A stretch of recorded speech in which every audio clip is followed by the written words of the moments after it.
I only see one person who I know was here last year. Thanks for coming back. Was anybody else at our talk last year you two? Yes, E3. Okay. We're going to have a little bit of a repeat at the beginning, but we are infusing this presentation with another year of knowledge, and just wanted to preface that. It won't be exactly the same, but thanks for tuning back in, and we'll go ahead and get started. Yeah. You want to introduce yourself? Yeah, so my name is Erica, and I'm one of the co-founders of Honeyhead. I'm a writer and a director. When we first started our company, I was also our cinematographer and editor. I don't do, well, that's not true. I DP'd a short film last week. That was for a different project. So mostly now I'm our writer-director. That's kind of the focus right now, as well as producing content at Honeyhead. And my name is Kristi Ray. I am an actress first, and I've been a producer since I met Erica, so about 7 years. We both live in Wilmington, and today we're going to be talking about the process of reverse engineering your calling card film. So how you're going to get to the point where you're pitching to studios and you're pitching for higher investment. I think everybody in this room probably wears the hat of independent filmmaker, aspiring filmmaker. Nobody here is like working for Netflix, right? We're not talking to anybody who's got all the answers. Okay, cool.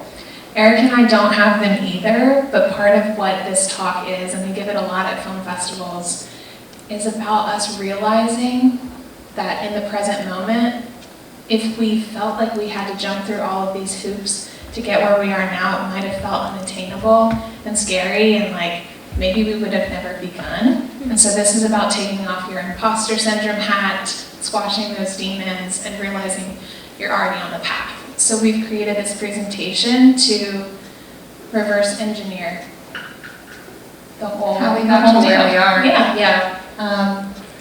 There we are. You already met us just now. But yeah, this is kind of about reverse engineering. Basically, our first feature film that's now our calling card film, and how it started with a zero budget short film. And how we answered like the call of the audience. Like we had a lot of other short films that we had produced, but this specific short film spoke to the most audiences. And so how we let the audience and the demand for a story lead us into our first feature film. I think it's always fun to start off with how we met. Oh yeah. That fateful day on the internet. It's right there, the Craigslist audition. When I first moved to Wilmington, I was mostly acting at the time, and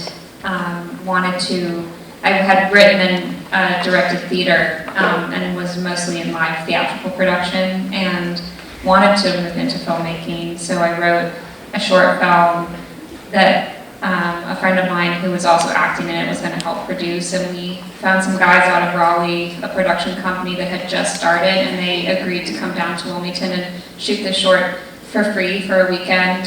So it was like a single location, like 5 actors in this short, and I filled the roles with a few people that I already knew, and then we had 2 roles that we were still needing to cast, so I put out a casting call on Craigslist, of all places. This was like 2015. I think I still could find, you could still sort of find a part-time job on Craigslist, and it wasn't like all adult films or things like that. So got a lot of interesting submissions though, but Kristi submitted, and she was great for the role. She had a great resume. Actually, the guy that was producing the film with me knew of her because Kristi was in a film that got a lot of critical acclaim called Pieces of Talent, and he knew her from that film, and he was like, "We're never going to get Kristi Ray." And I was like, "I don't know what's happening. I've like never directed film before." But I was like, "Her tape's great. We should just cast her, right?" And he had like imposter syndrome about you, Josh did. I think it's really funny. And she showed up at the location the night before day 1 of principal photography, and we just had this connection, and I think we were going to be friends, and much more than that. Yeah, I think that what drew me to Erica's casting call, first of all, young actresses, do not go looking on Craigslist for your breakout role. I think I'm like 1 in a million, you might get murdered, so like I do not advise. It just happened to work out for me. But I was at a point in my career where I had been continuously offered these one-dimensional roles that were flat and boring and, you know, hot girl #1 at the party or the nagging girlfriend, and was looking for some depth. I'd never worked with a female writer-director. I'd been acting professionally for maybe 3 or 4 or 5 years, and Erika's writing was really good. I had no idea she was my age. We're literally like a week apart. Our birthdays are this week, and you know, Erika's my best friend, my maid of honor. Like, we've grown a company together, but at the time I didn't even know her. I thought she was probably like 60 years old and this seasoned director who'd done all this work, and I meet her, you know, like face to face, and was like, oh, hello. Like, there's the rest of my life right there, and we started a company together. So almost immediately we began making short films and doing it mostly from a place of passion. So I'm going to click the next slide, and we'll talk a little bit about Honeyhead and what we do for our production company and how that began. Where it began. So right after Kristi and I met, I was immediately inspired to write another film for us to do together, and we came up with the idea on the way to Atlanta for a callback for Kristi. And we also visited a friend of ours. His name's Victor Rivera. He's an incredible character actor, and he's done really well in the Atlanta market. And I wanted to write a film for him and Kristi to be in, and we like brainstormed this really cerebral idea for like a dream, sort of like Inception. This was like pre-Inception, but like Inception style dream short film. And we wrote it kind of on the road down to Atlanta and back, and we produced it in 2016. And we didn't really know, I mean, we knew what we were doing, but we were still like just practicing and learning by doing and surrounding ourselves with people that could teach us and knew more than us, and were excited to work, because that was also a time in the Wilmington film market where because of legislation, a lot of the work had gone to Atlanta. This was like right around when Atlanta was starting to pop off, and there was some backdoor legislation that happened between North Carolina's government and the Georgia government that pushed a lot of the film production down there. And so a lot of our friends were out of work. And so they were excited to come work on a narrative, even though we couldn't pay them very much, spend like 2 or 3 days on set. And we fed them well. We showered them with gratitude, and at the end at wrap, everyone was like, this is the best set experience I've ever had. And we were like, cool, this is like our second movie. So we're like, well, let's stop and think about that. There must be some kind of a gap if the way people feel leaving a set that was run by 2 young women who are just sort of trying to do the things that we saw when we were actresses that we liked, and not do the things we thought were toxic on productions. If we're just doing that and going from the heart and acting from the heart, and trying to lead by example in this way, then there must just be a need for that. So that's when we decided we should have a production company, because people were like, when are you going to do this again? We were like, I guess soon. That's really where the mission came. Yeah. It came from a place of wanting to have equitable sets, both for people in front of and behind the camera. So a lot of our content is female forward, in that there's roles for women that have depth to them. That's kind of like a checkbox. You're not going to get Honeyhead unless there's an interesting female in the script. Behind the camera as well, our crews are at minimum 50% women, sometimes all the way up to 100. It's like a really fun way to build a team, knowing that there just wasn't access for us when we were starting out as women. There was no one to look up to. I can't say no one, but at least in our region, there just weren't a lot of people. And so we wanted to change that. We wanted to make sure that every project that Honeyhead produces had that branding attached to it. So that's where our mission-driven approach to filmmaking came.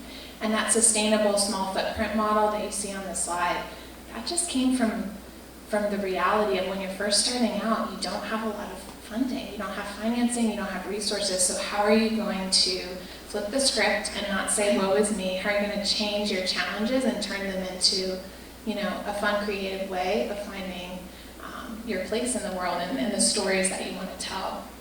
I'm going to change the slide, and this is a video I put together on social media. We often like to take our path and help inspire other people to break down that barrier, because filmmaking is such like a gatekeeping kind of toxic industry where you feel like, man, this is going to be a long road. So just knowing that we started from like the tiniest cameras and having like $0 to make our films as well, this is just kind of a fun video to showcase that.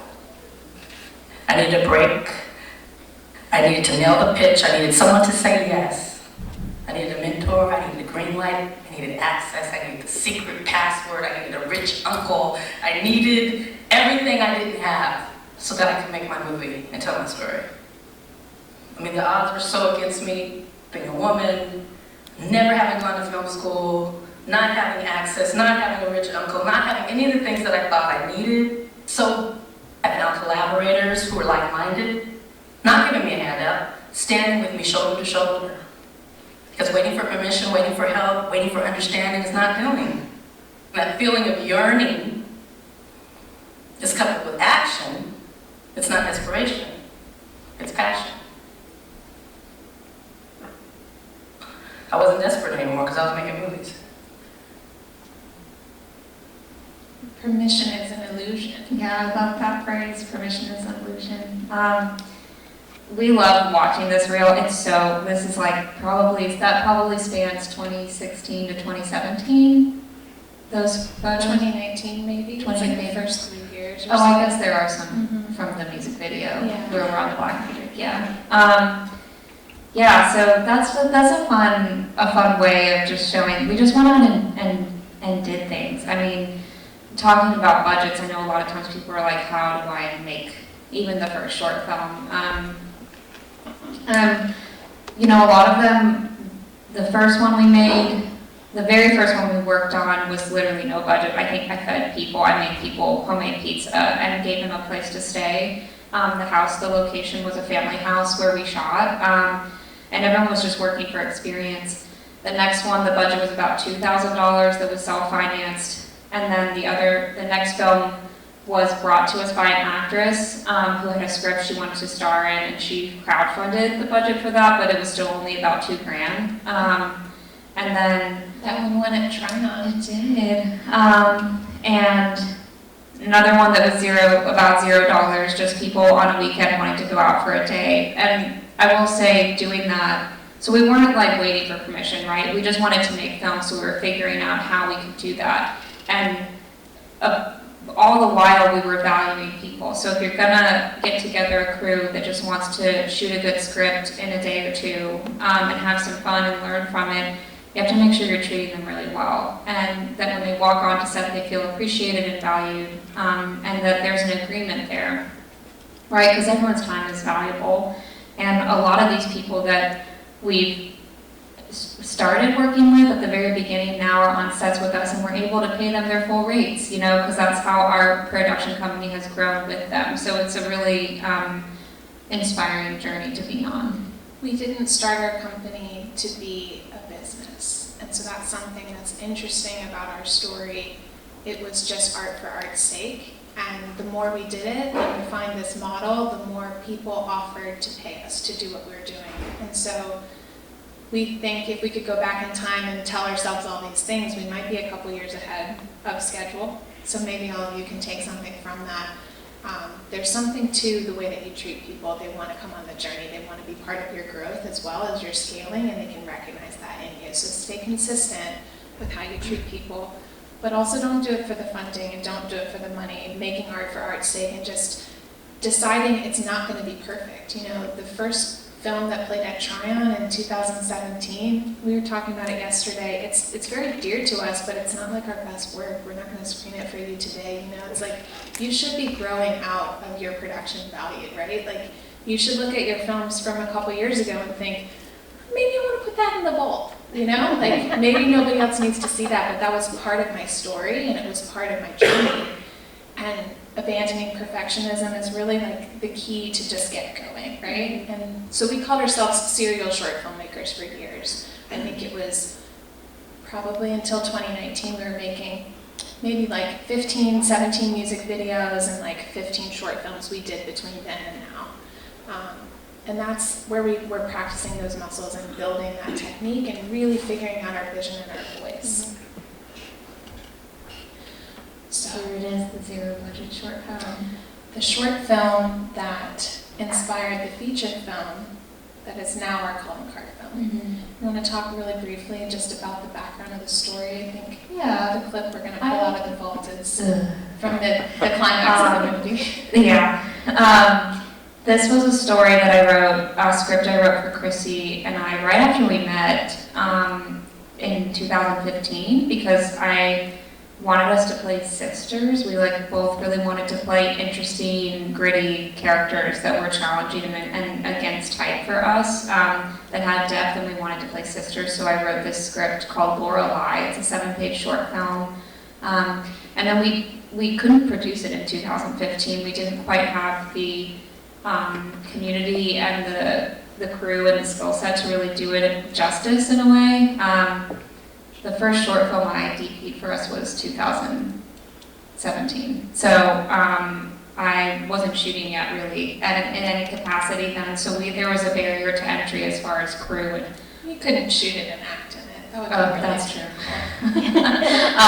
So yeah, I wrote it for us to act in, and so in 2017 we got a group of people together and we shot it all in one day in a hot day in August in rural eastern North Carolina, and I edited it on a MacBook Air and in Premiere, and we submitted it to film festivals. So it was a really ambitious little project. Something that's very cool about the scene, we're pulling out of the vault, so no one here recorded on your iPhone, because I will hunt you down. There's a spot on the sensor in one of those shots. It's really funny. I'm like, I didn't know.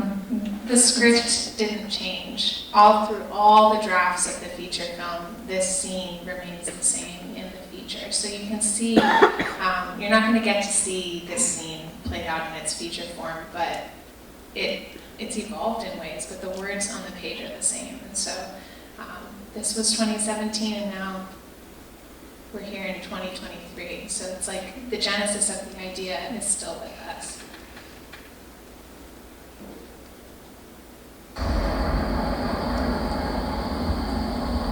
The storm was real, which is cool. It's written in the script.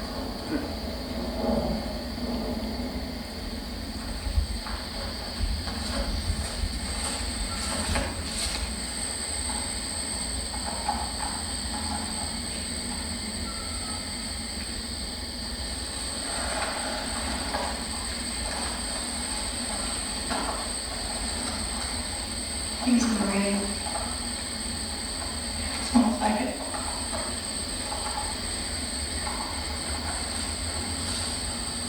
Let's stay.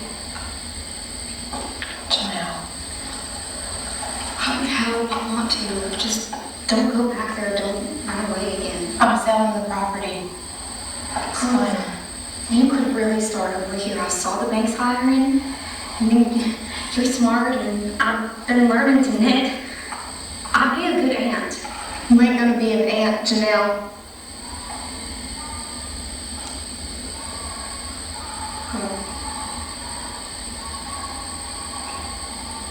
Since when? Smart.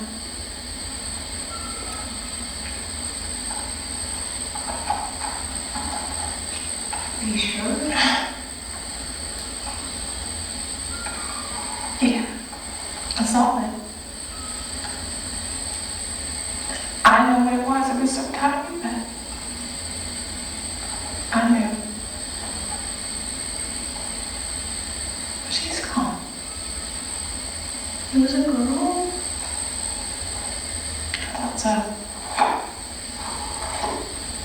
I was gonna name her Lorelei after Mom.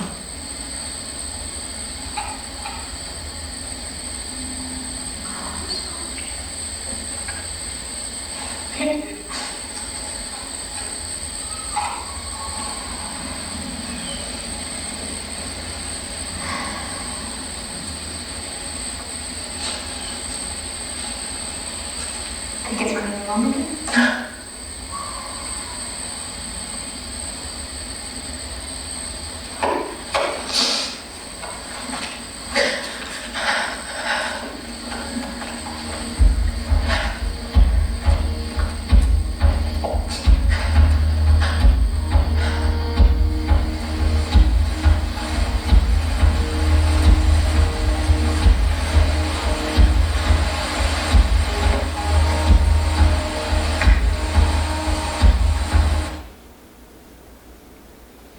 So Lorelai came on the tails of, like, if any of you remember, The Year Winter's Bone was nominated for an Oscar. And it's like these authentic characters for women. It was like the first time we'd seen them in our age range and like our type. And I remember coming to you and saying, I want something like that for my reel. And you wrote this amazing script. You pumped it out in like an hour and sent it to me, and it never changed. And this movie went through festival circuit, and even years after we were ready to retire the movie, people would reach out and they wanted to program it, because as Southern women, we don't get to see these kind of girls, and we know them, right? We know these people, but you're often like just not introduced to them in cinema. And so, Or they're wearing Daisy Dukes. And, yeah, right? It's like, it meant a lot to us, the authenticity of the characters and how people responded to that, which we'll get to in the next bit. But I want to talk a little bit about the springboard that helped make this happen, and then how we use that to continue building our community to be able to produce more films. Yeah, well, the springboard behind this is kind of what we've been talking about, which is like the community we were building through Honeyhead. And that's our crew. I think we had a couple of BTS folks that took this photo, but I mean, that's like, that was us, you know, out there doing it. We didn't even have sound. We just had those logs like clipped to our bodies. The Zoom was like off camera. Yeah, so, but this was a result of just giving back and helping and this whole time we were making our projects, we're helping other people make their projects too. So there's like this give and take happening of indie film. While again, we're in this season, and especially Wilmington, where there wasn't a lot of studio work, it was pretty quiet over at Screen Gems. And so a lot of people were just like doing their day jobs, and wanted to get creative. So there was a lot of like people helping each other make their own work during this time, and we were part of that. So that's kind of how this was able to come to be. Building that idea and mindset of community over competition. So, you know, all of you who are students and you go to school together, it's like, it's not about who's going to get the next job. It's like, how do we pool our resources together?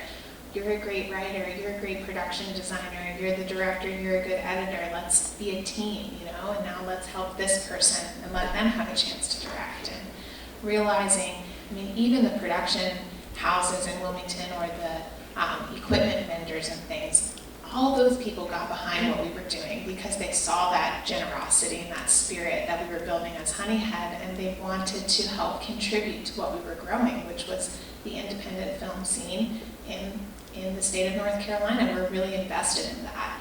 And people got behind that from an emotional standpoint, and it wasn't like It wasn't premeditated. a premeditated idea. It's just something we've realized in going backwards and thinking, wow, how did we afford these opportunities? It was really because of that mentality, and giving back to the community.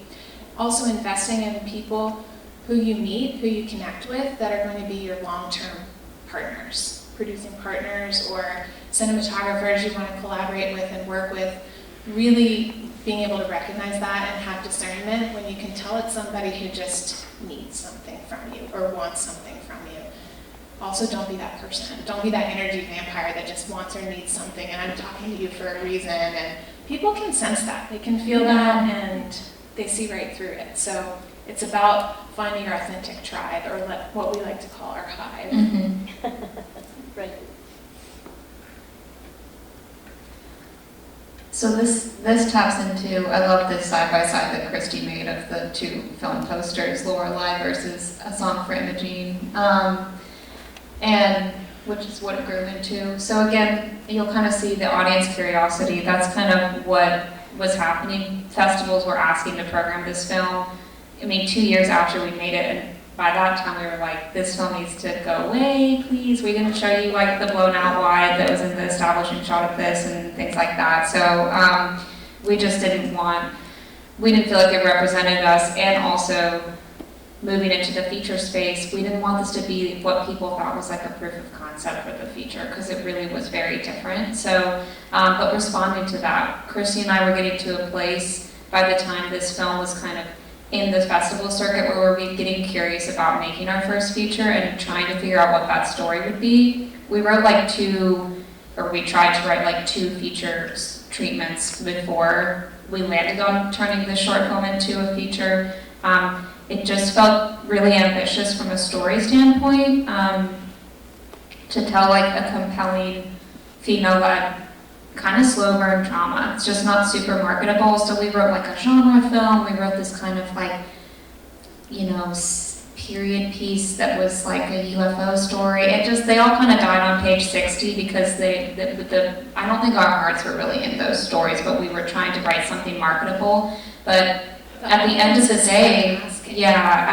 day, we just decided to listen to what the audiences wanted. They wanted these sisters. They kept asking at festivals, are you going to make this a feature? What else? What's the backstory? Like, what do you think happens to these women? And we were like, well, I guess we thought it wasn't a marketable idea, but there's an audience, obviously, for this story. So listening to your gut and listening to your audience, and that goes along with what's attainable. I think you kind of touched on this really briefly, but I mean that from a production value standpoint. So when you're thinking about your first feature, and it might be micro budget, what can you shoot in a couple locations? It doesn't have a huge cast, there's no explosions, it's like, it is a slow burn drama. Where can you find that built-in production design? How can you utilize your resources or lack of them to make something really high quality that people are going to be invested in? And this was the answer for us. Meanwhile, we're building a brand that people want to invest in. And I love to talk about brand equity because a lot of times you don't think about it as a person. You are your brand as a filmmaker. And does anybody know or feel like they can define brand equity? Anybody? Does that feel like it's clicking? Yeah. Showing up and working in excellence. That's it. Just how to keep your reputation. That is your brand, right?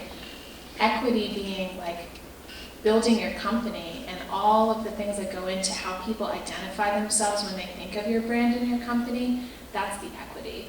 So if you think about a Patagonia or Nike, what thoughts come to your head? That's a brand that can stand for itself, right? It's it has a feeling associated with it. You think about the NFL. What's their brand equity? Somebody's going to try to buy the NFL. It's going to be worth a lot of money because there's color branding and all of their advertising and marketing. It's all cohesive in this way. And it's not something that we intentionally did. We just landed on a gold mine with the name of our company, all the bees and the hive and the honey and the sweetness, and everything that we do represents Honeyhead Films. So it's something that can roll off the tongue. It's who we are as people. I think now we're at a point where people just candidly refer to us as the Honeys, and it's kind of fun to be those people for everyone. So we didn't work really hard to build the equity, but you should. And we did it by accident, and you should do it intentionally because it works and it helps when you're getting ready to raise your money, that people can associate positivity to who you are as a filmmaker. It's not just about your creative work, it's about who you are as a person or a partnership. Because someone can read you way faster than they can read your script, right? So that's a big part of why it's important to build yourself as a brand, I mean, I don't know if our executive producer has even read the whole script of the song for Imogene. She just believed in what Honeyhead was doing, and she believed in the subject matter because it was personal to her, and that is why she invested in our film at the end of the day. Because we're strong women, and she's a strong woman, and no one took the time to invest in her as a lawyer who was coming up in the South. She never had that opportunity, but she saw the way we invest in young women and wanted to help grow that. And so she didn't invest in the idea of the film was more about the idea of who we are. So we stand for something more than movies. If you don't have to stand for women in film, but you should have a reason behind just, I'm a great writer and director and this is my project and you should care about it. You should have something else, like be multifaceted in this way. Not saying don't make your script excellent. and an executive producer who maybe is in the industry will read your script, but one of our executive producers just happened to not, she's a businesswoman, but she's not actually in the industry. Do you want to talk a little bit about growing the audience and how we would host these screenings for other people and just try to like rally the community, not just around our own work, but other people's work as well? Yeah.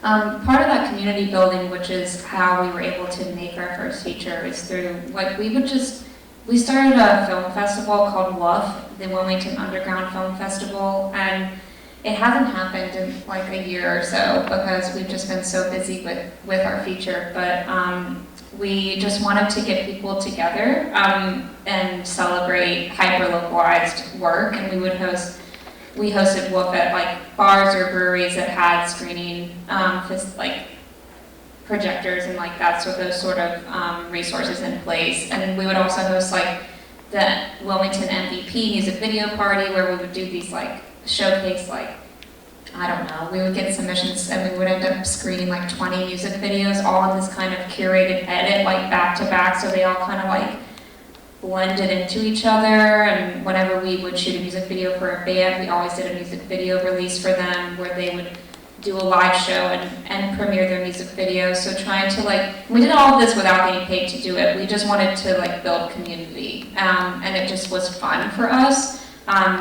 But again, reverse engineering that, we were doing it for fun and because we wanted to celebrate the work, but it was building a community awareness around what we were doing. And a vibe around our brand. I mean, people come out to the Honeyhead parties. Like, we sell out every time, and it's because it's fun to be around the other people that we bring to the table too. So instead of like, again, it's the community over collaboration. It's fun to be around people in celebration of each other's work, not like, you know, like, what can I get from you? Like, you know, the kind of like fake thing that you can get from certain communities in the industry where it's just like, what can you give me? Like, I'm going to be kind of fake to you and then like see if I can take your job. You know what I mean? So celebrating other people as well as our own work, and would always find ways to kind of double dip in that capacity. Same with our online presence, so our Instagram and our Facebook, we're always celebrating the artists we were working with or the actors we were working with, the crew members, and calling people out and thanking them and publicly recognizing the work, because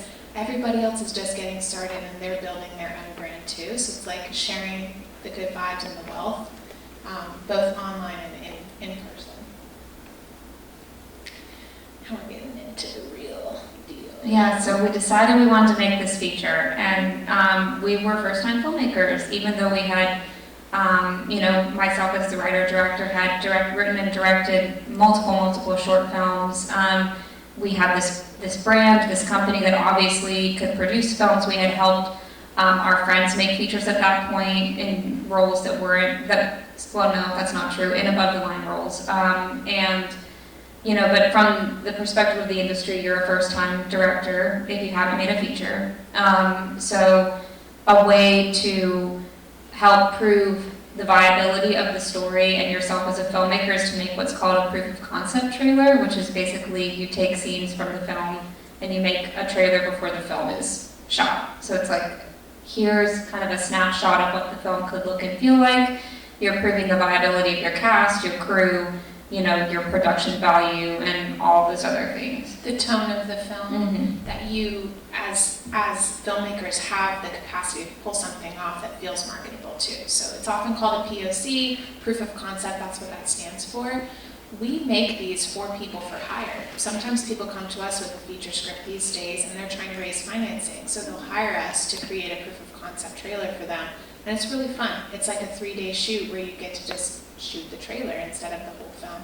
We're going to show you the proof of concept for A Song for Imogene, and then you'll see the trailer for the real film, and it's kind of cool how they mirror each other.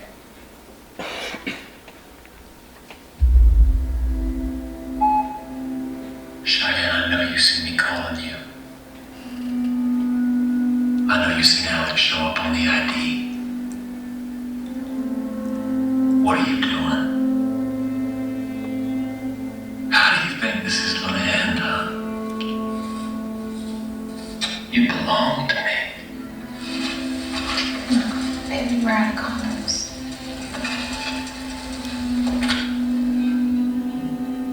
You can't keep running forever, babe.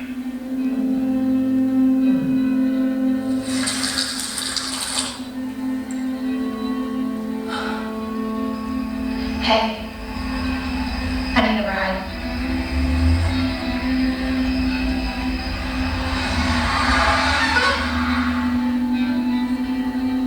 Hey, Mama. I didn't know you'd be here. I called you. No, you didn't. I'm gonna have that number in like 5 years. What about your guy? What about him? How long have y'all been together? Couple years.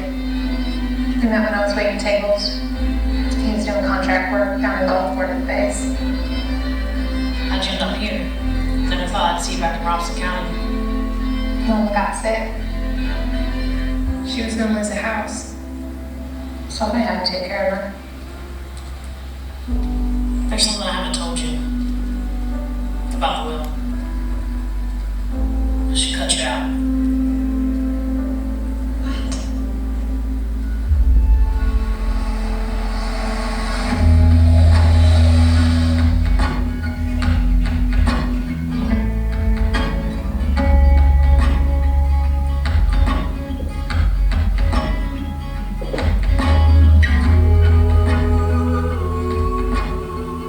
I miss you. I think I'm pregnant.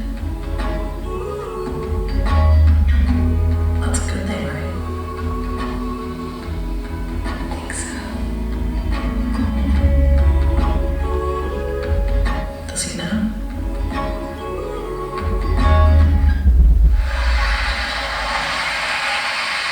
Hey. Mind if I come in? To sadness with your rainbows and blue. Since I can remember, I've been running from you.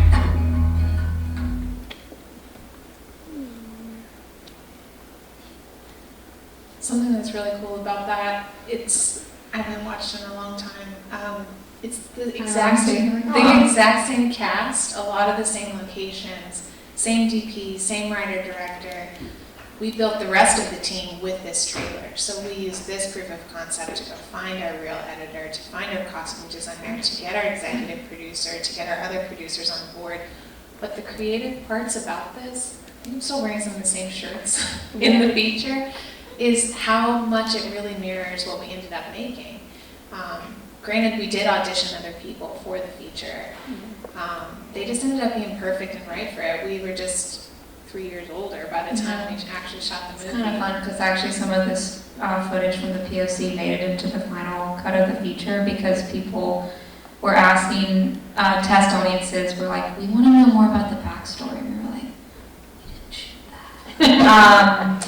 But so actually some of this footage got repurposed into these kind of like flashes that became a theme for character, the protagonist, like mental state. We haven't had these like flashes when people would talk about things, and they weren't like everywhere in the film, but a lot of it, some of it was from the POC. That car shot of you that I am obsessed with, where you're like leaning out in the dappled light, you know, that got in, made it in, yeah. So the things that our audience was curious about during the short film, which was called Lorelei, just super short sidebar, right before we started financing this film, another indie called Lorelei came out, and it was so similar in It had the types of Jenna characters.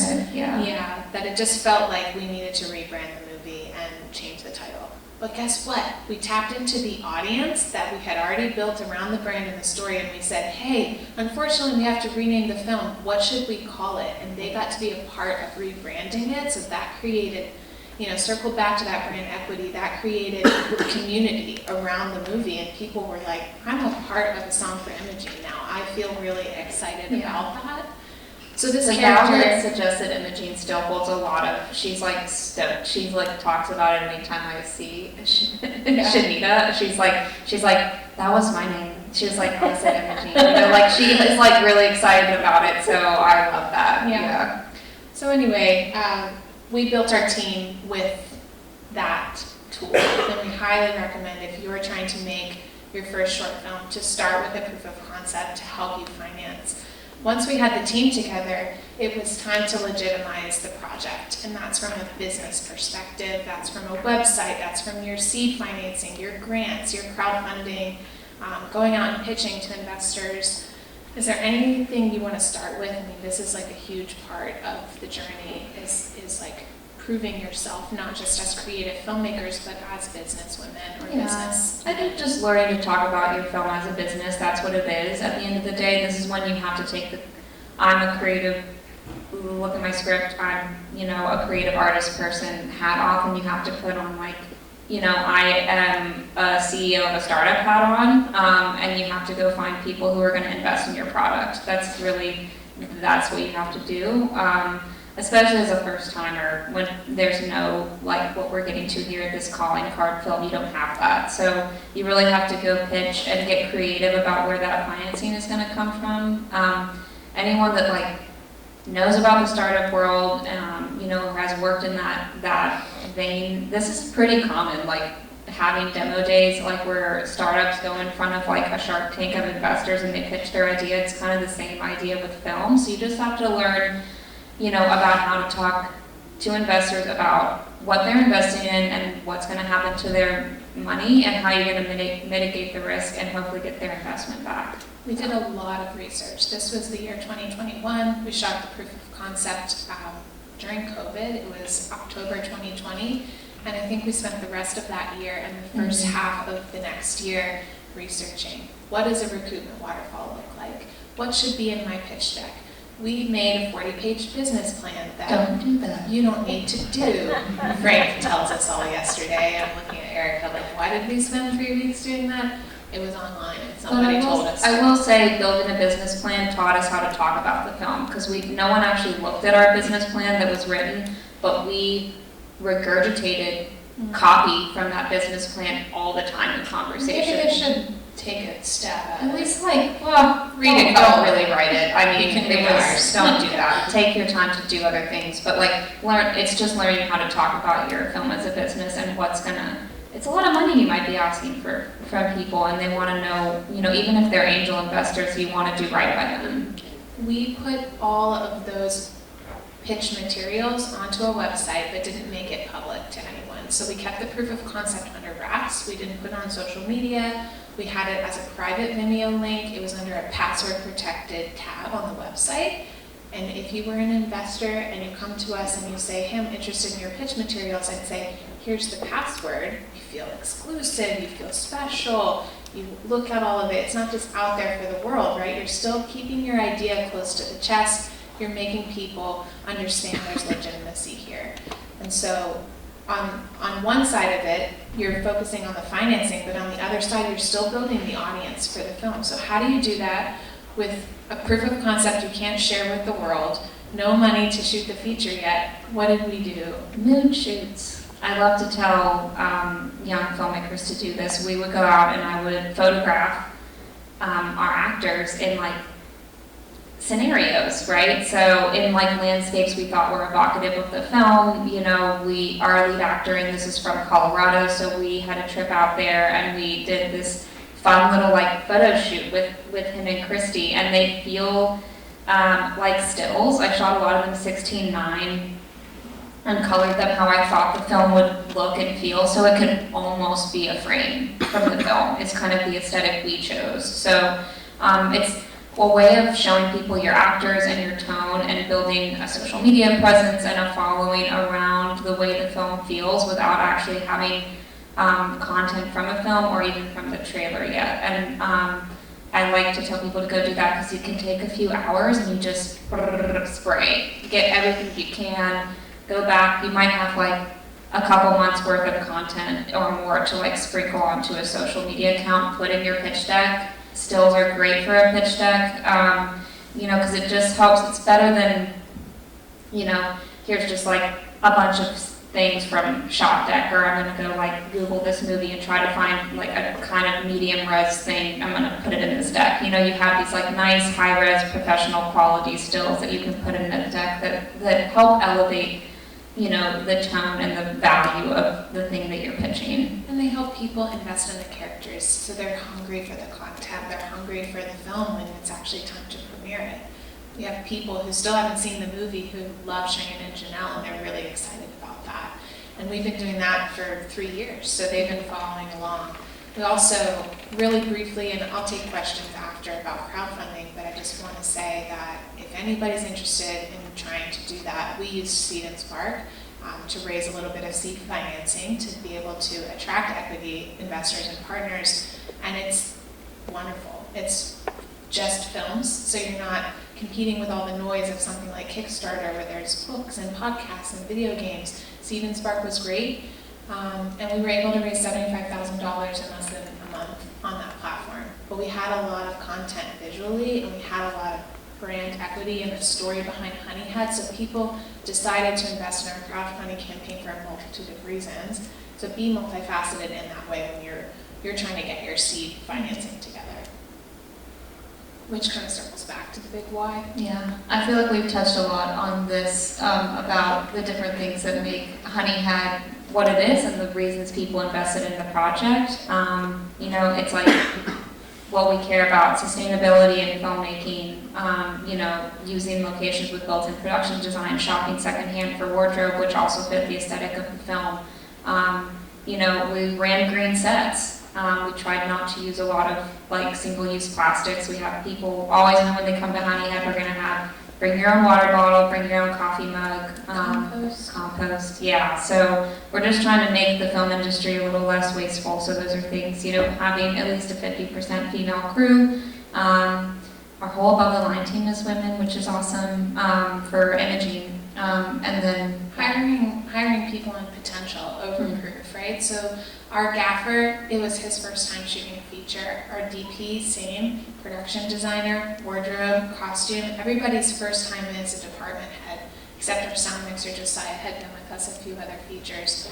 That creates dedication and passion. You find other people who are ready to take the leap with you. They're not going to come to your set with an ego, they're going to come with a passion, and they're going to be right there beside you because this is no longer just your movie, it's their film, and they care about it just as much as you do. And so you're also creating opportunity for workforce development instead of feeling like I need to raise $10,000 to hire this DP and fly them in from someplace, and they just come and it's just another project to them. Find those people who are as excited about what you're doing in your project as you are, and that's going to set you up for success. And if it is the DP that you want to find, that's great. Your movie's going to look fantastic. So all this momentum gets you greenlit. This is actual footage from the day that we signed the deal with our executive producer. It's not real money. Monopoly money from a different music video, but we just were literally over the moon. We couldn't believe that someone we hadn't even pitched to saw this momentum, saw this buzz, and came to us and said, I want to be your big investor. How does this number sound? And we were just at a casual lunch meeting with her.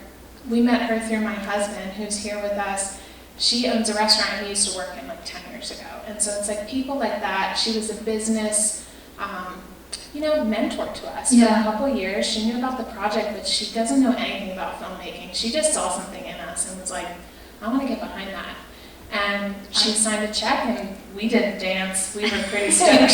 I like to tell this to people, it's like so many leads that we've gotten and we're literally living in today, relationships we have with executive producers or other collaborators that we're like living today in this moment have, like, you just never know when it's going to come back around, you know? And I mean, we have had people email us back like 6 months later, and we didn't pester them, we didn't do the follow-up game.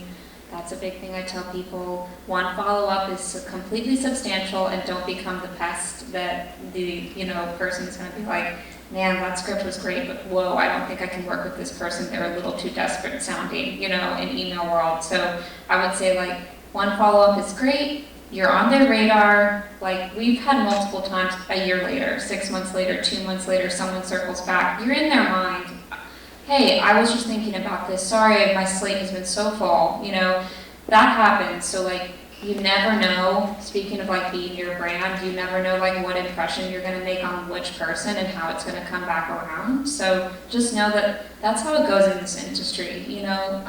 Like you just never know when a connection is gonna come circle back at the right moment for you. So just keep the faith in that way. It also goes along with having discernment. I think I want to be candid with all of you that we had a couple really false starts, and we had a couple people come to the table and offer us money who ended up being like not good partners. And you have to be able to trust your gut and trust each other. Have someone that you can bounce your thoughts off of. If something is nagging at you, it's not the right thing. It doesn't feel good. That's not right. Turn around and go the other way. Your brand means too much to get in bed with the wrong people, even if they can greenlight your project. It's never worth it.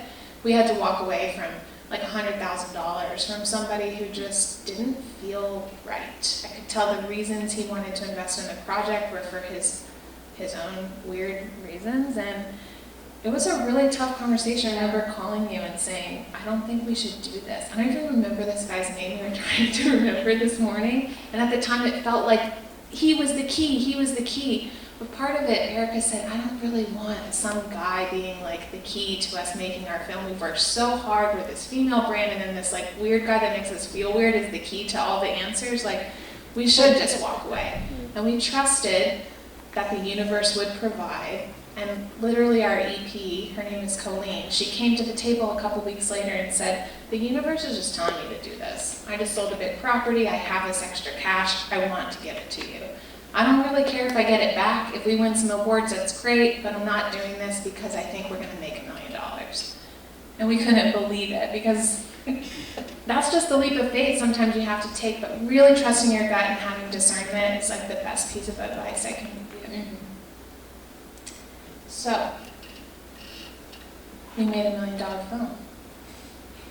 But not for $1 million. For about 1/10 of that. A 1% of that? I'm not really good at math. It's a pretty minor budget film. It looks like $1 million film. Everyone in this room is under sworn to secrecy. We didn't spend $1 million on the movie. We don't tell people who are trying to buy it how much we spent on it because it really looks good. Yeah. How does it look good? How are we able to do that?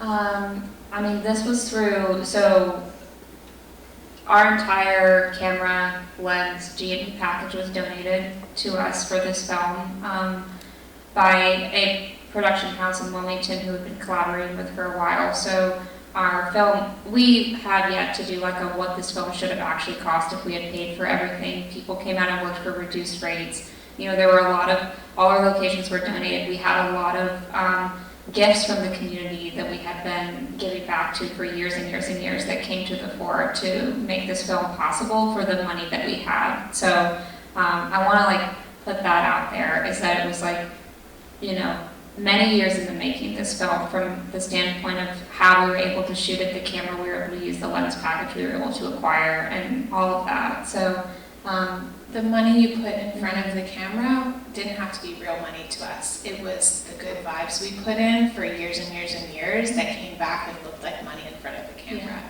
So we're telling you all to make good vibes around your brand so that people want to give you free stuff and you can do your first film. yeah. Where should people plan to splurge? I think food, 100%. Feed your cast and crew really well.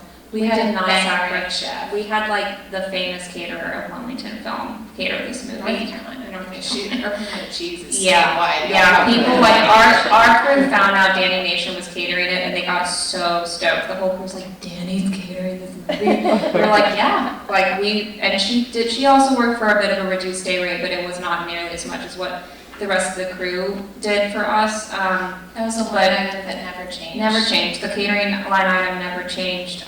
We knew we had to travel our crew out of Wilmington, so that didn't change. And we were going to have to put crew up for a certain number of days. We had to be out on location in some of these rural, spots to sell the landscape of the movie. So That never changed. And the fact that we wanted to run a 12-hour day door-to-door for our crew never changed. The fact that was really important to us because we had like a 40-minute commute to set every day, so we wanted our travel 12 hours including their driving time to and from set every day. So we actually only ended up shooting for about 10 hours each day, and we ran a 5-day week with a real weekend. So there were just like quality of life things that we never compromised on. We just made it work. We figured out how to make it work. We're paying people all the same rate. So department heads and their seconds all made $150 a day. 180. It's what? 180. 180, yes. 180 a day. That's right. I was thinking it was $15 an hour in my head. That we looked up what the minimum wage was in Seattle, and that's what everyone made per hour. Which at 12 hours is 15. Yeah. So we paid for them to drive. That's what I'm getting at. We also ran internships. We had 7 collegiate interns from NYU, UNCSA, UNC Cape Fear, UNCW, and they all joined a department, and they got the experience of a lifetime. They still talk about it today. They're so excited to see the movie in a month. And they learned so much, but that was PA Nation. I mean, everybody came out and put in the hours as if they were a paid crew member, and they had a really wonderful summer internship. The thing that I also want to talk about is the one place we didn't know somebody in post-sound world that could hook us up with a deal. But we knew the sound needed to be good. That's the first thing, right? You watch a movie and the sound's not good, you're like, indie, they didn't have any money. We thought, we need excellent sound. And so that line item never changed as well. And we had to do our sound in Boulder, Colorado. Yep. We had to fly out and be there for it. So that was like a pretty big line item in post, where we needed experienced people with a lot of like really fancy high-end equipment. But those were a couple places where we splurged. So be thinking about that. You can't splurge everywhere because people will see through your calling card film and know that you didn't have any money. Yeah. But the sound turned out really great. Sound, yeah, the final sound, that just costs what it costs, you know. Finding a composer who had never had a chance to work on a feature and wanted to do that, you know, didn't pay him nearly what he's worth, but no one was paid nearly what he was worth, and Eric and I didn't make any money either. So it's like, where are you going to put your resources?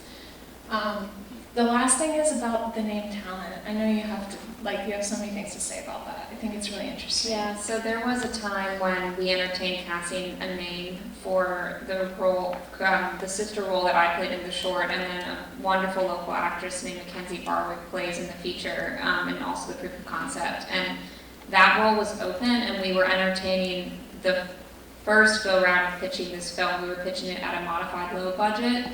Around $650,000 is what the budget originally came to. And we were pitching that thinking maybe we could bring in someone to try to help us in sales and distro. And we had a connection with an actress who was in Winter's Bone, and a producer of ours, a consulting producer, knew her personally, and we auditioned her, and she was great. And then we took her name to some distribution companies, and they were like, yeah, she's great, but she's not a needle mover. And then we gave them a slate of all these other actresses we'd seen in some indies. Danielle McDonald. A24 movies. A24 films. We were like, certainly these will be talent that they would, and all the feedback was not a needle mover. So we were like, so basically Brie Larson has to be in the film. Like, as far as like making a difference in sales. And we were like, well, that's going to be super distracting. We're like chugging along in this like rural Eastern North Carolina like indie drama with Kristi, and then suddenly, you know, Brie Larson, you know, tumbles through the door, you know, and that's the sister. Everyone's going to be so taken out of the film. They're going to be like, yeah, right, like she doesn't live there, you know, we know where she lives, you know, she lives in the Marvel universe. So it's like that wasn't really going to work for the film. Is at the end of the day, we were like, we could have gotten maybe this like middle tier actress that like is a face but still would work in the universe we're building, but in the world budget. But yeah, this is a non-union project. This was not a SAG film. None of our talent were in the union, so we were going to have to flip it to bring an actress in like that too, and that was going to put us over what we had the capacity to spend. So that was another deciding factor. But at the end of the day, I don't think it I mean, I think it would have almost done like a disservice and been distracting to put someone in the film. I'm really proud of the cast of this film. A lot of them are either non-actors or it's their first feature, and their performances don't suffer. They're very authentic, and it fits with the tone of the movie. We're going to show you the trailer and you can see what we mean. Shine, I know you see me calling you. I know you seen Alex show up on the ID. What are you doing? You can't keep running forever, baby. I'm the only home you got. I love you.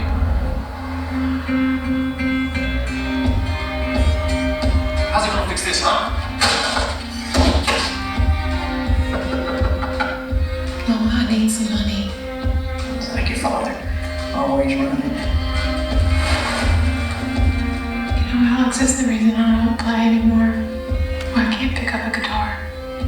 What are you looking to do here, pawn or sell? I need to sell it.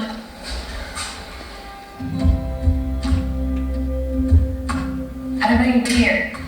Well, I called you. I'm out on over like 6 years. Everything was different after you left. The past hasn't changed just because you decided it don't concern you anymore. I've missed you.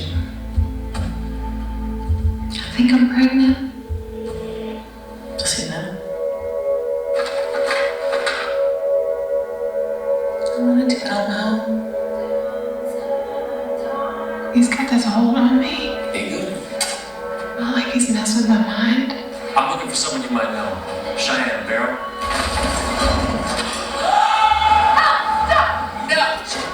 Enough! You're the strongest people I know. Don't confuse running with being free.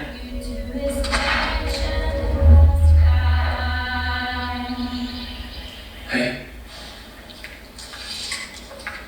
You mind if I come in? To take you to this mansion in the sky.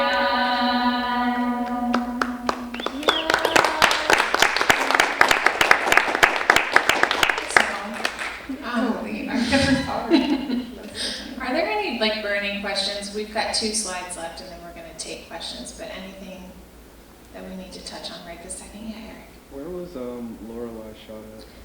Lorelei was shot in 4 Oaks, North Carolina. Very familiar. Yeah. So that's the trailer for the feature. And right now we're here. We're in 2023. We're optimizing our festival run.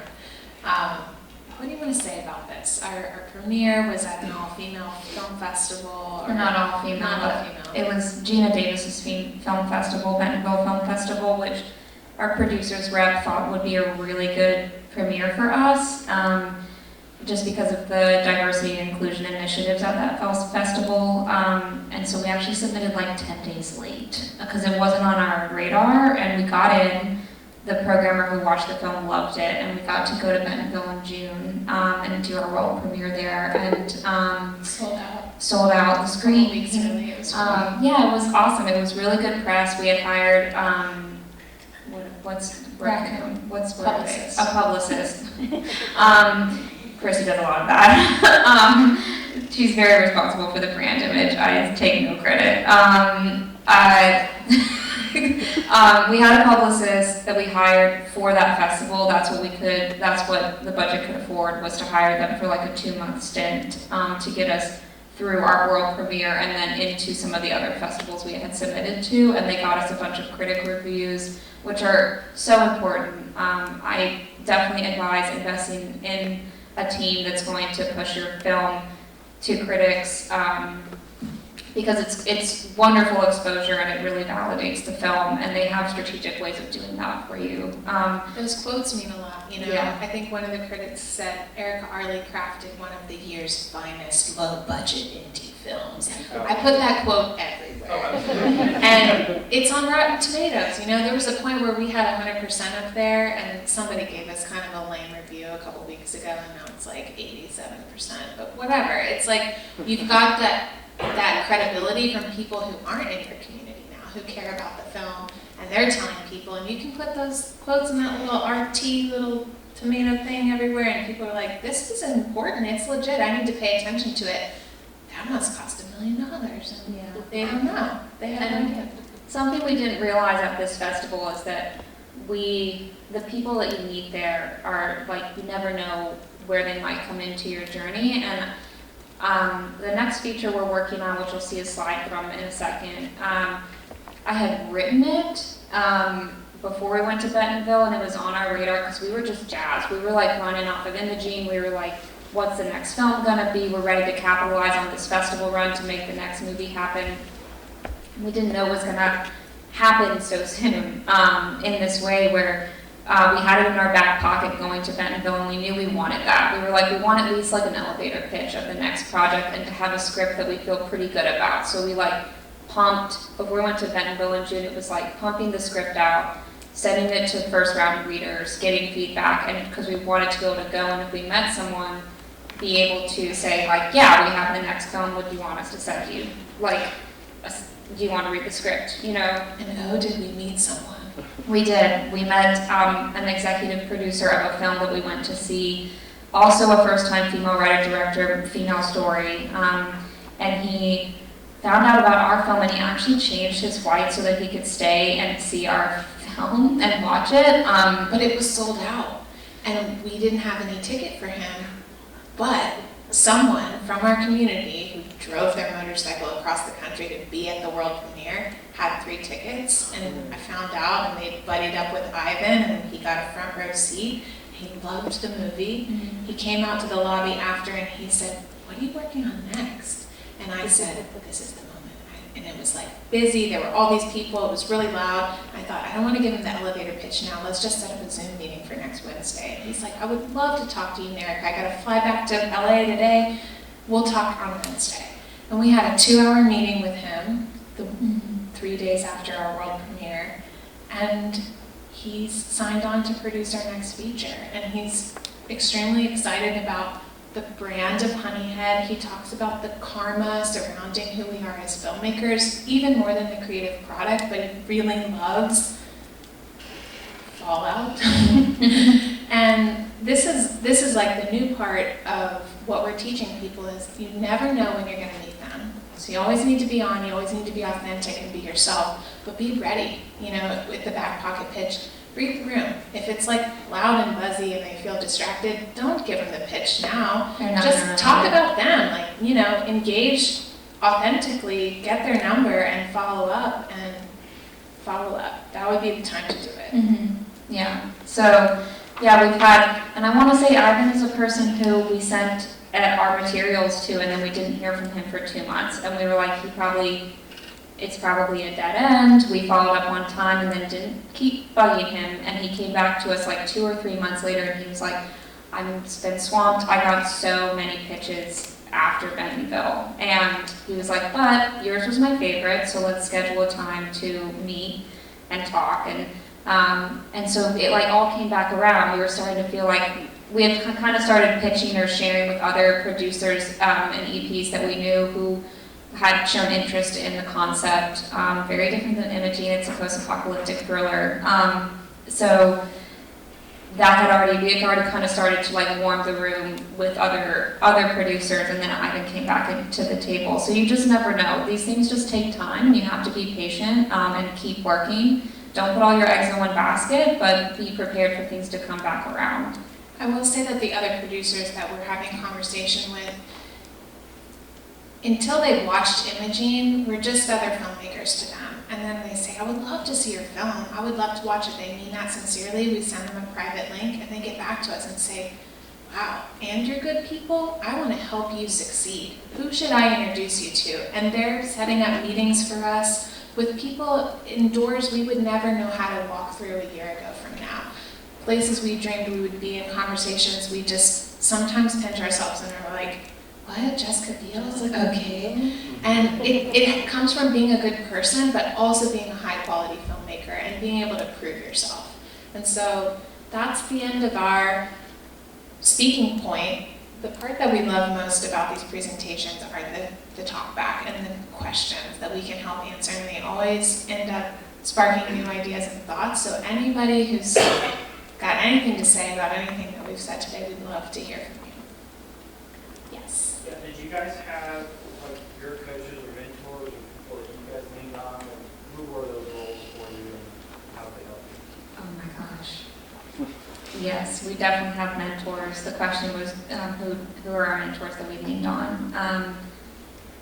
Michelle. Thinking about Roca. Oh my gosh, Michelle Roca, who is up there as our UPM and a producer, is just, I mean, she's aces, like as far as what she does in the industry as like a producer. She came up through AD world, right? And she's an amazing producer. She is like the fixer of all fixers when it comes to being a producer, and she's just whip smart. And we couldn't have made this film without her. We would, like, she handled so many things in prep. But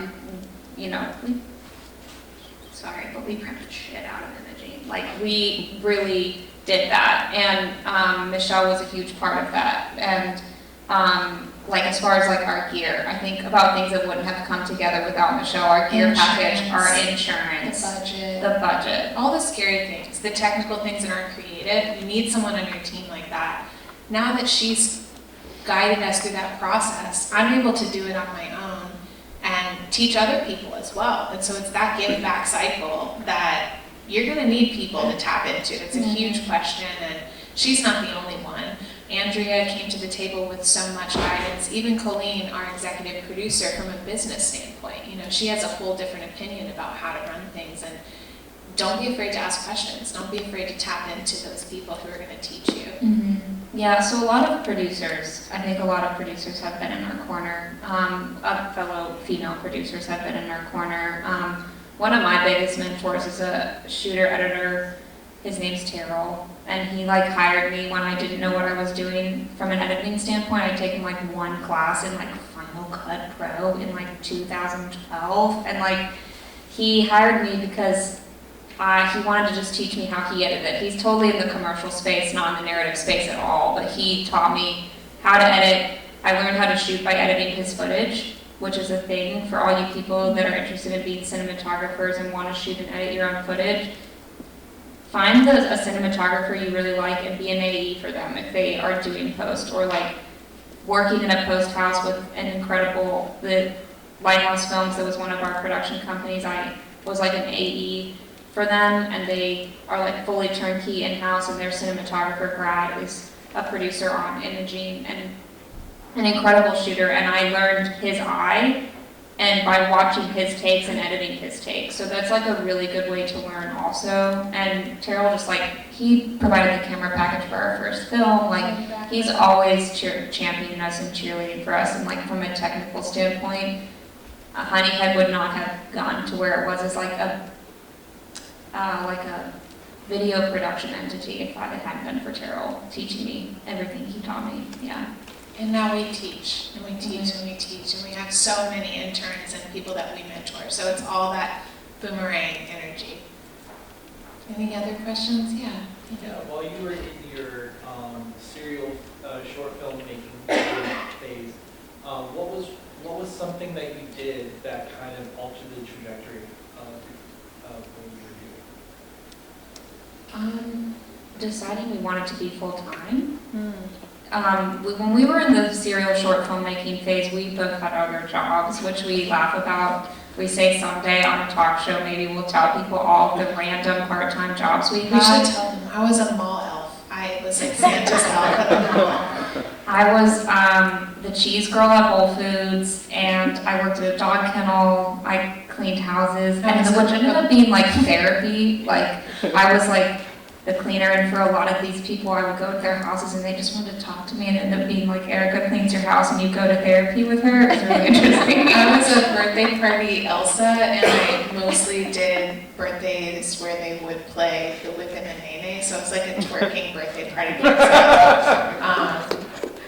And then we were like, we're over this. We can tell Ellen DeGeneres this one day, but like, we gotta go full time. Yeah. And so I would say we look back on it, and I know the market's changed, but like, we just lived below our means. We lived in this like beloved trap house where we paid like $150 a month for rent, and we could afford to go full time. We were editing on the MacBook Pro, like eating the weird cheese she'd bring home from Whole Foods. It's like, make it work so it works for you, and you're not going to be poor forever, but you do have to make some sacrifices and take that leap of faith. That's a really good answer. I think we just were like, we want to just keep doing this, so how do we make it work? And we started shooting commercials, music videos, all the things that would pay the bills at the time, and that we just kept honing our craft while we were doing that.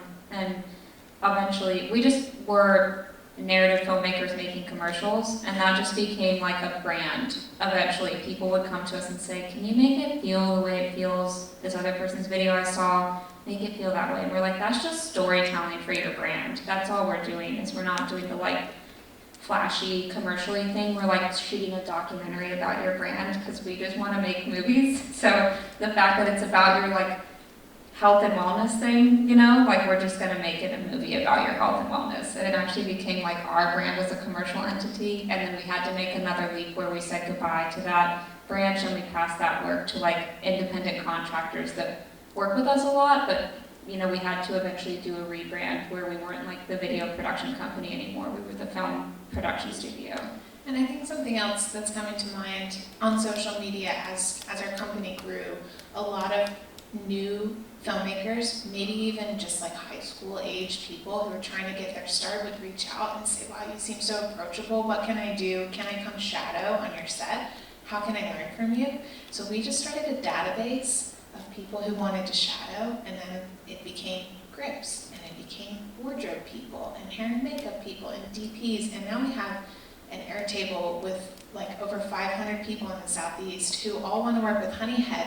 But also when like a producer from PBS calls me and says, hey, I need a gaffer and all his friends, I just go find all the women on my database and like send him a list of all these gals who are just as qualified, and sometimes I recommend men, but you know, it's just kind of fun to be like the resource for people. And so we started building that not just with crew members, but also actors. There's some actors in here today who are in our database, and we look to that for casting projects. But getting organized, I used to be the database. I was like the Rolodex of literally everyone we ever knew, and it became too much for my brain. And so starting to like pull that out and put that somewhere where it could be organized by a future employee. Her name's Christina now, she works for us and she's amazing, but at the time we like could never afford Christina. So it's like preparing for the next step along the way was a huge part of that too.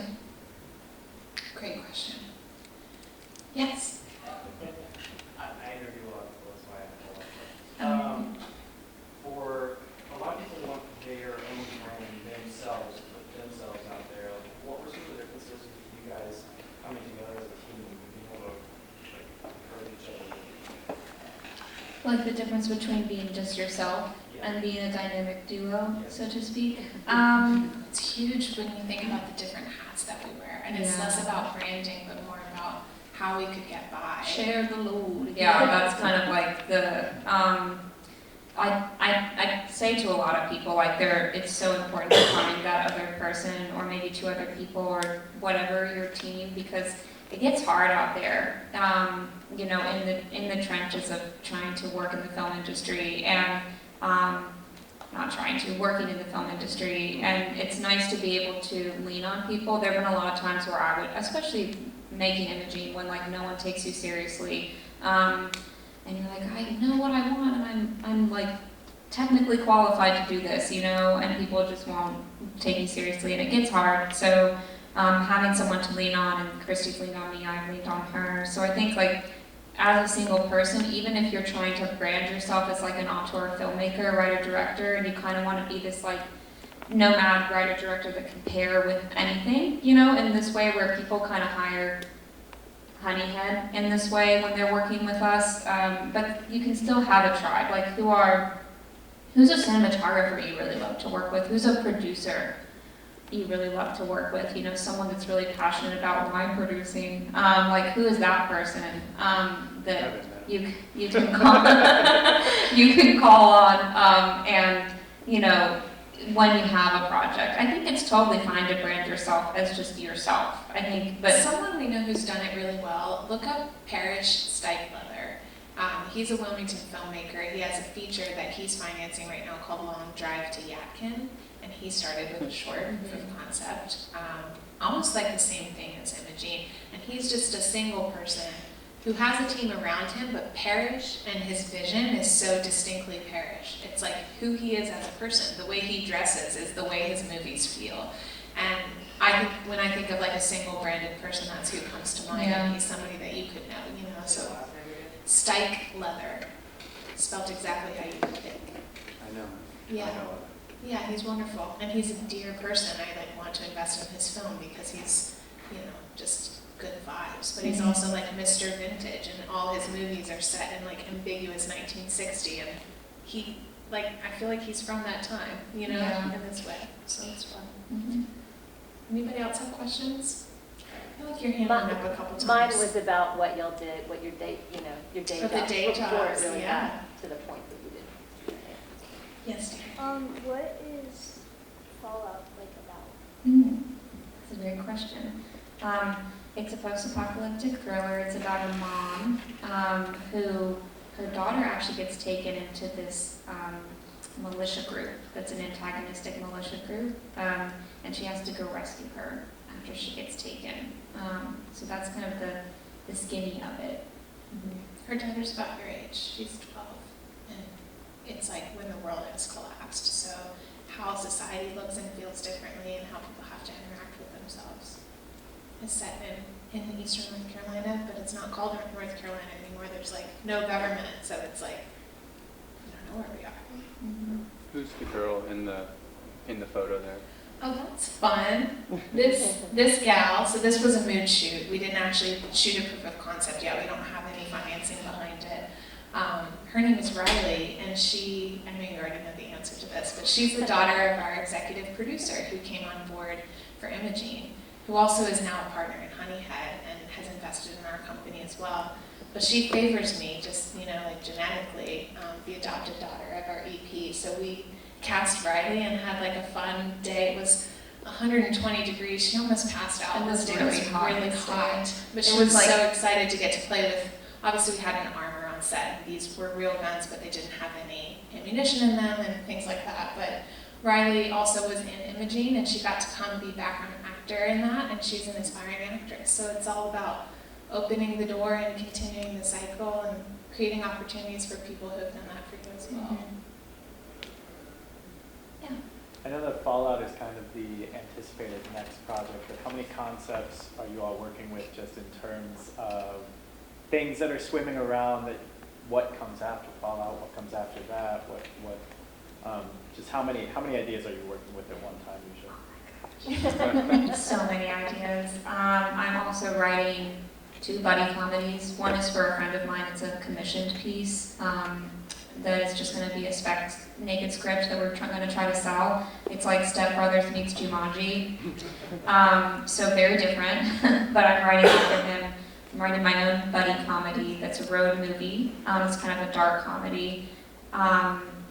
We're writing like a kind of a lady drama comedy too, and that's about like 2 best friends that reunite in like rural Arkansas. We wrote it like after Bentonville, or the idea came after Bentonville, and then also Gina Davis is going to be in the yeah, we wrote it. That's why we're writing. It's like a script that was inspired by meeting another female producer who worked on the film that Ivan, also our EP for Fallout, also EP'd, and we were like, we should write something we all can do together. So, and then a young adult series is something else that I'm working on that is kind of like an ethereal story that follows like a young girl on a journey, on like a journey, like she thinks the world is going to end, and it's kind of like about her last week when she thinks the world is ending. It's kind of like Stranger Thingsy, and then a German cult movie, like A24 style, like elevated genre film. Which would probably be the highest budget, so the least effort is going into that script right now because we're building the slate to get to that point. But Fallout's going to be like 5 to 7 million, so you know, making those like scalable leaps. I think the German cult movie, to take our whole crew that we've been building over the last 10 years to Germany for 40 days is probably going to be pretty expensive. So thinking about like the attainability of each project and how you should order them which scripts are you willing to part with and sell? Which do you definitely want to stay attached to and in what capacity? That's kind of the next big leap we're stepping into while pitching to people like HBO or Netflix. We have a calling card film. Are they going to want to keep Erika attached as the director? Are they going to want me, who's just, I mean, I've been in 30 movies, but there are a lot of films that were shot in North Carolina that people don't really know of, so I'm not that household name. How are people in those positions of power going to react? And we're still navigating that, so maybe next year when we all come back to Tryon, we'll let you know how that part goes. But thinking about the budget as the projects you're putting your effort into, I think is a really important tactic, so you don't get lost in like all of the creative ideas all the time. So many ideas and not reading. Yes. This is a two-part question, but the first one is for constructive criticism. Do you guys know anybody in particular to get feedback? And the second part of that is, do you guys have any least favorite constructive criticism you've gotten about a script? I can talk about the second part. Do you want to talk about writer people who we send scripts to, like the inner circle? Yeah, we had a few people. Some are also screenwriters that I'll typically send drafts to. One of his name is Nick Westfall. He's a wonderful writer, and he lives out in LA now. We sent Fallout to a relative of Kristi's who's an actor and a producer, and he had really great feedback. Alex Sinesi is another great screenwriter. Usually the original, the first round, are also writers because it's a 1.5 draft, you know what I mean? So I want to send it to people that understand what I mean when I say this is an elevated first draft, and they know to give like what types of notes to give. You know, they're not going to go in like line edit for grammar necessarily. They're going to give like big picture feedback, and then it will go out. You know, after it's been through like maybe 3 or 4 or 5 drafts, it might go out to another audience, producers, right? and Past Run Pictures and Ivan and people like that. Yeah, and they'll give feedback. And then usually about that time is the time I would do a table read and hear the script aloud. And then usually like probably 2 or 3 more rounds of feedback after that. Try not to like rush through it. I mean, truly, we were looking at shooting imaging in 2021 summer, and we ended up shooting in summer 2022 for a lot of reasons. Mostly financing. Yeah, and COVID anyone that was producing or working on projects during COVID knows how expensive it is, like to keep people healthy and safe, and we just couldn't afford to do that, and so we had to call it. But that script is so different. I chopped like the first 10 pages off of the script after we pushed it. So I can't like imagine what that, like I'm so glad that the world worked out where we didn't produce that version of the script. Better. Yeah. The second part of your question was, what's the least favorite constructive feedback? Yeah. When we were in post-production for this film, for Imogene, we sent private screener links of the rough cut, I think, or like a third rough cut to some trusted filmmaker partners. And 2 or 3 of them, I think it was just 2, came back and gave us notes on the script.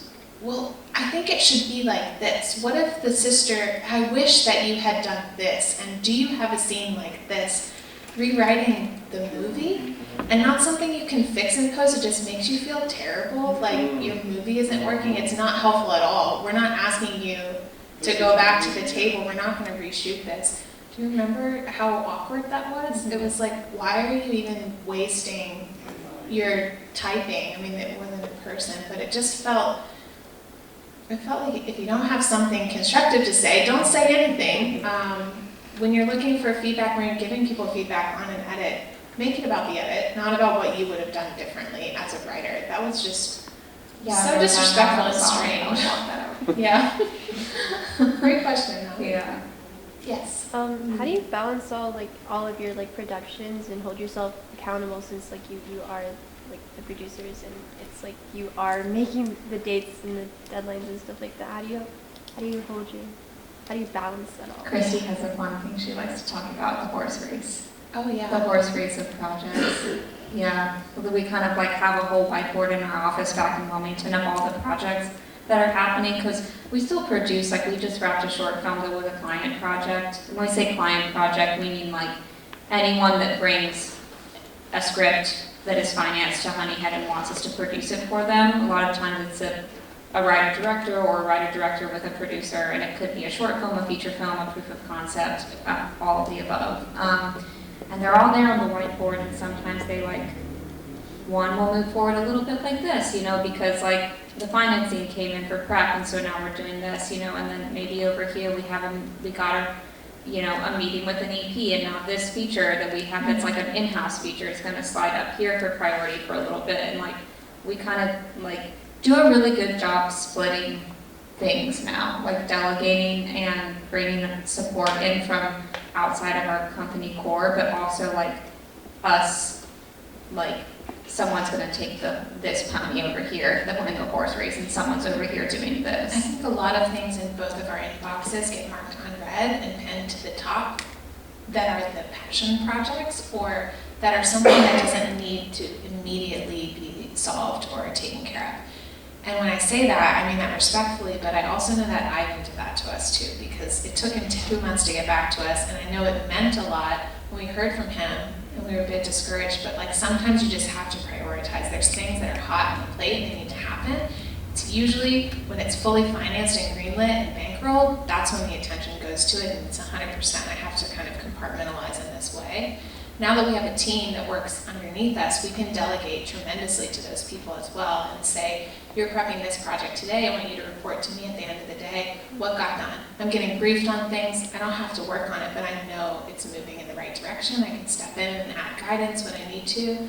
So it's all about staying on all the time, which is really tough and challenging, but it's like this gut intuition of where your energy needs to be at any given moment, and trying really hard to be able to focus. Like I have to put headphones on in the office because we have like this big kind of open concept space, and just get in my zone, or sometimes Erica's in her zone and I know I have a question, but I'm not going to bother her yet. I'm going to wait for her to finish this post deadline, or she's got something going on, and it's like, let me know when I can have your ear, and then we'll talk about things. But helping keep each other focused on like what's hot and what needs to happen right then it's just like a tremendous skill that you'll have to learn. The passion project can't always be like the thing that you work on, even though you want to, you know, it's like you have to balance it all a little bit. And it's that like includes juggling. work-life balance. That also includes like hold yourself accountable, not just to your work, but to your precious time. Like we try to hold sacred, like we try to hold business hours as much as we can. When you're on production, that doesn't always happen, you know, it's just the nature of the beast, but we really try to like hold weekends sacred, and like as much as we can when we're just in prep or post, when we're not in the middle of a production schedule, you know, for that quality time with yourself, because burnout, especially in this industry, is real, and you have to make sure you're holding your personal time sacred so that you can be a good creative. Creatives that are tired and running on fumes and uninspired are not going to do their best work. So you just have to take care of yourself too. Thank you. You're welcome. We have time for one more question. One final question. Yes. How do you get the work done that you need to get done and respect the weekend approach? You just cut it off. It's like Friday at 5, and you go home, and then you're friends, and then you work really hard on Monday if you didn't get the deadline done. I think that's the answer. I think it's through having a team. You know, I think before Kristi and I had a team, we got to a point as a company where it was just the two of us, and we were literally working. I mean, it would be like, we'd be like sending each other Slacks at like 7 in the morning. Do you know what I mean? And then not getting offline until like 14 hours later. Do you know what I mean? And it was just unsustainable. And I think that was kind of like before, honestly, when we were still trying to juggle being a video production company and taking commercial work and scaling into this new, like the narrative space, because narratives just take a different portion, it like takes a different amount of energy and amount of like creative like brain space than a commercial, and we had to like shed the commercial arm of the company entirely in order to The like make turnaround is so room. fast too, your brain's always like trying to catch up the Yeah. hamster wheel, so having like larger projects that the shelf life is longer, it's easier to be able to like step away and the deadline isn't right away, you know, it's like pacing your prep schedule, don't start and don't procrastinate, and if you do have to like wake up kind of early one day and like do something, let yourself go home early the next day. That's- you know, it's that's like the the right- yeah, balance that's in the the good day. answer. I can't lie because my husband's here. Like sometimes I'm up at 6 a.m. working, but that's when my brain is most productive. And on those days, and I'm pregnant, so I just go in the office, I say, I'm gonna take a nap today, so I'm leaving around 3, and nobody cares. And that's just my personal balance. I'd rather work really hard in the morning, and then my brain kind of turns mushy in the afternoon. So find what works for you, and give yourself some grace, but also like hold yourself accountable to catch up, so you don't ever feel overwhelmed. That's a good point. It's like if we're on a production schedule and we are like going for like, you know, in prep and then into production and we kind of haven't had like a weekend, which your weekend in the industry could be Tuesday and Wednesday, you know, or Tuesday and Thursday. But, you know, if we're going, we're like, wow, it's been 10 days without any sort of a break. And we're like, okay, we're gonna wrap this shoot Sunday. You know, the production coordinator and like our DP can like return here and like do a wrap out, and we're gonna take a weekend, you know, or maybe we have to have one day of wrap and then we take a weekend and we work for ourselves, so we can be intentional about saying the weekend is Tuesday and Wednesday this week, you know what I mean? And we try to be intentional about that, so it doesn't always Your happen. weekend is this Friday, Saturday, Sunday, Monday, because it's been 10 days and now we're here in Tryon and no one's had a break and we love Tryon. But yeah, I'm taking maternity leave, so Erika gets to take a little leave too. It's like her birthday's on Friday and she'll just take that whole next week off because we're gonna make up for like the deficit of having to kind of like do everything back to back. So it's really like a give and feel with yourself. And you're your own boss, which is the best part about being an independent filmmaker. You get to make those calls.